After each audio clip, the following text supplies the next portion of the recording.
Chamo Débora, eu sou professora de educação física e pedagoga e atualmente faço doutorado em educação na Universidade Federal do Paraná, na linha de pesquisa Linguagem, Corpo e Estética.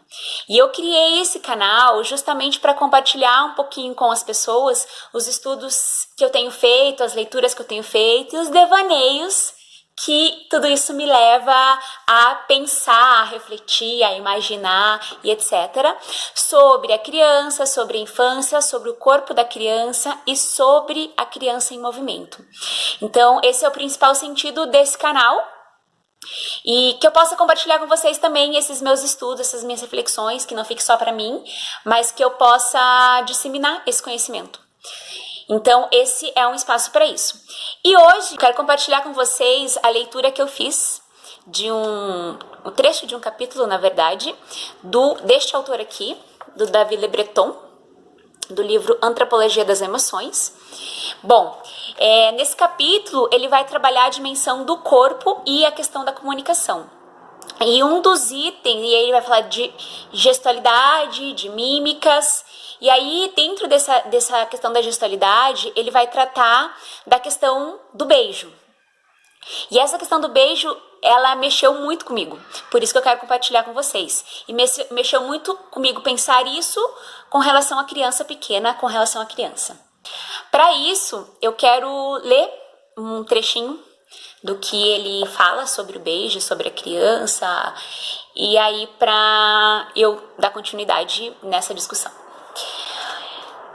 Embora os contatos físicos sejam influenciados em nossa sociedade pela tendência à esquiva, pelo cuidado de preservação do invólucro íntimo, dá-se um movimento contrário com relação às crianças. Ela pode ser tocada, acariciada, mimada e coberta de beijos. A criança atrai a ternura, sobretudo das mulheres, que se apressam para tomá-la às mãos, abraçá-la e apalpar seu rosto. Ela é coberta de solicitudes quando tropeça e vai ao chão, quando está chorando ou quando recebe os cuidados de enfermeiros e médicos.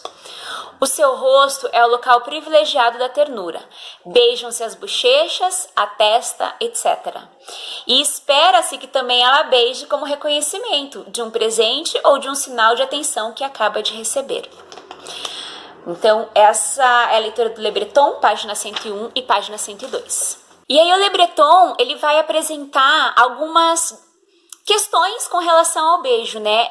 Os significados do beijo em algumas sociedades, do gesto beijar. Bom, uma das questões que ele vai apresentar é o beijo como uma relação de afeto. E aí ele relaciona isso principalmente com a criança. Por quê? A criança, de certa forma, ela espera e ela age muitas vezes por meio do beijo. Ela espera o beijo da mãe numa situação em que ela está machucada. Então a mãe costuma dizer assim: vamos dar um beijinho para passar a dor, né? No machucado, vem aqui dar um beijinho para sarar. O beijo, ele representa o afeto no momento, por exemplo, de ir para a cama. Então a criança, ela espera a mãe beijá-la antes de dormir.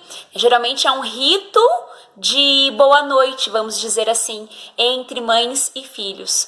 Então, o beijo, ele marca essa afetividade, mas o beijo também, ele marca a separação entre a criança e a mãe. Então, quando a mãe deixa, por exemplo, a criança na escola, ou quando o pai deixa a criança na escola, ou o avô, ou quando essa criança vai para a van, né? Porque hoje nem sempre as crianças são levadas para a escola por seus pais ou seus avós, etc.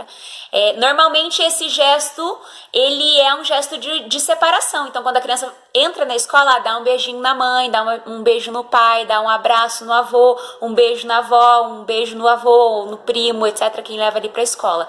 Então, esse beijo, ele marca essas duas dimensões, o afeto e a separação. O beijo também, ele vai apontar, o Le Breton, que o beijo é o ritual de posse integral da mãe. Então, o momento que a criança tem integralmente a mãe, ou ele fala muito da mãe, gente, por isso que eu tô citando a mãe aqui, não quero fazer uma relação de gênero. E então é a posse integral da criança do afeto de sua mãe. Então, a criança espera esse momento. Então, ele vai tratar dessas duas dimensões do beijo: o afeto e o momento da separação, e esse amor integral que o beijo representa para a criança. Uma outra questão sobre o beijo que o Le Breton vai trazer é a dimensão da segurança. Então, o beijo, de uma certa forma, ele representa uma segurança para a criança. Então, quando eu beijo uma criança que está chorando porque está com medo, ela representa a dimensão da segurança, né? Ele é um marco de segurança para a criança. Então, o beijo, ele tem uma representação afetiva significativa para a criança. O beijo, então, ele marca essa ligação com esse outro. Normalmente esse outro é alguém próximo da criança, é um familiar próximo, é a mãe, é o pai, é o irmão, é o tio, é a avó, a tia, é alguém que tem uma relação afetiva com a criança. Contudo, muitas vezes, se o beijo marca essa relação com o outro, muitas vezes a gente faz assim com a criança. Passa alguém na rua, alguém que às vezes se afeta pela criança e, sei lá, dá uma bala. E aí a gente diz, agradece fulano, dá um beijo nele. A criança nem sabe quem é esse outro. E esse beijo, ele tem um significado muito grande para a criança, né? Porque ela é essa demarcação dessa relação com o outro. Mas eu estou me relacionando com outro que eu não conheço, porque me mandaram beijar.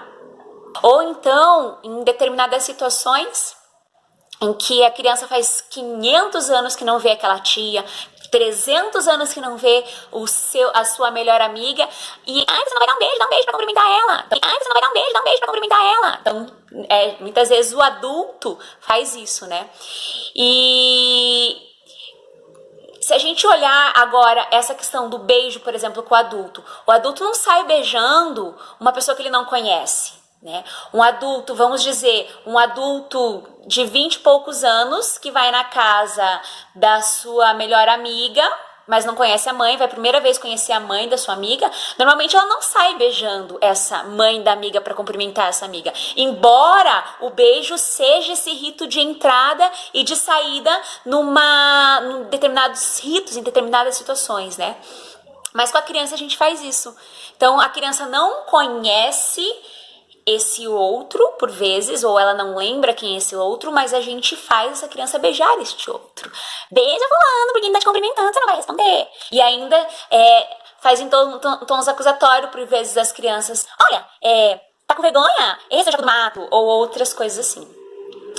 E aí isso também me levou a pensar em outras coisas da dimensão corporal da criança, não só o beijo, mas outros toques corporais que a gente faz às vezes no cuidado com as crianças. Por exemplo, o trocar a roupa ou trocar uma fralda. Então a criança está lá toda quentinha, toda resguardada para si, dentro da sua roupa, e a gente vai lá, arranca a roupa da criança, arranca a fralda, aquele quentinho, muda completamente a sensação corporal sem anunciar. E aí algumas pessoas podem dizer, mas Débora, as crianças ainda não entendem, elas não sabem falar, não. Bom, a grande questão é que elas sentem. E quando o sistema é bruto, elas vão entender que o sistema é bruto.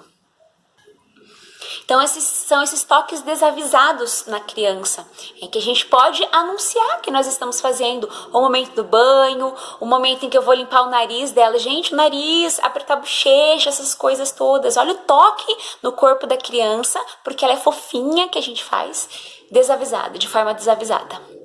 Então são essas as reflexões, algumas das reflexões que esse texto me levou. Eu espero que seja de alguma serventia para vocês também. E até a próxima. Tchau, pessoal!